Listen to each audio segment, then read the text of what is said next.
इन दिनों आपने एक विषय पर पूरे देश भर में चर्चा और बहस सुनी होगी। वो विषय है वक्फ संशोधन विधेयक 2025, जो कि अब राष्ट्रपति की मंजूरी मिलने के बाद अधिनियम बन चुका है।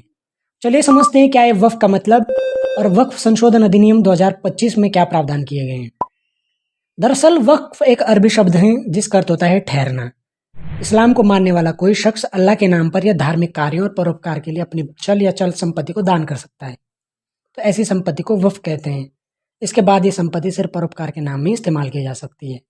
सरकार ने दान की जाने वाली संपत्ति के मैनेजमेंट के लिए वक्फ बोर्ड और सेंट्रल वक्फ काउंसिल बनाया था। भारत में इस समय कुल 32 वक्फ बोर्ड हैं। मनी कंट्रोल नामक वेबसाइट में छपे शुभम शर्मा के एक आर्टिकल के अनुसार पूरी दुनिया में भारत के पास सबसे ज्यादा वक्फ संपत्तियां हैं। अल्पसंख्यक मामलों के मंत्रालय के अनुसार देश भर में वक्फ बोर्ड के पास 8.7 लाख संपत्तियां हैं, जो 9.4 लाख एकड़ में फैली हुई है और इसकी कीमत करीब 1.2 लाख करोड़ रुपए है। भारत में सेना और रेलवे के बाद सबसे ज्यादा संपत्ति वक्फ के पास है। नए बिल में क्या प्रावधान किए गए हैं तो पहला है केवल वही शख्स संपत्ति को वक्फ के लिए दान दे पाएगा जो लगातार पिछले 5 सालों से इस्लाम धर्म को मानता आया हो, साथ ही जमीन पर उसका मालिकाना हक हो। एक्ट में 2 तरह की संपत्तियों का जिक्र है। पहला है वक्फ अल्लाह, यानी ऐसी संपत्ति जिसका कोई वारिसाना हक न बचा हो। दूसरा है वक्फ अलल औलाद, यानी जिस संपत्ति की देखरेख दान करने वाले वारिस करते हो। नए बिल में वक्फ अलल औलाद के तहत महिलाओं के विरासत का अधिकार भी बरकरार रखा गया है। साथ ही ऐसी संपत्ति एक बार सरकार के पास आ गई तो जिला कलेक्टर उसे विधवा महिलाओं या बिना माँ बाप के बच्चों के कल्याण में इस्तेमाल कर सकेगा।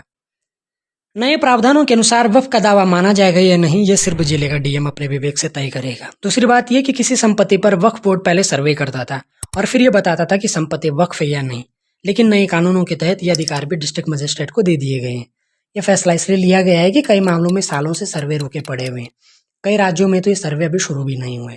इसके अलावा अब तक वक्फ ट्रिब्यूनल के फैसलों के खिलाफ उच्च अदालतों में अपील नहीं की जा सकती थी, जिससे वक्फ प्रावधान में ट्रांसपेरेंसी सीमित थी, पर इस प्रावधान को भी बदल दिया गया है। मौजूदा नियम के अनुसार वक्फ काउंसिल में सभी सदस्य मुस्लिम होना अनिवार्य था, लेकिन नए प्रस्तावों में 2 गैर मुस्लिम सदस्यों को भी शामिल करना होगा। इस सब के अलावा एक सेंट्रलाइज पोर्टल के जरिए वक्फ संपत्ति का मैनेजमेंट किया जाएगा, जिससे दक्षता और पारदर्शिता में सुधार होगा।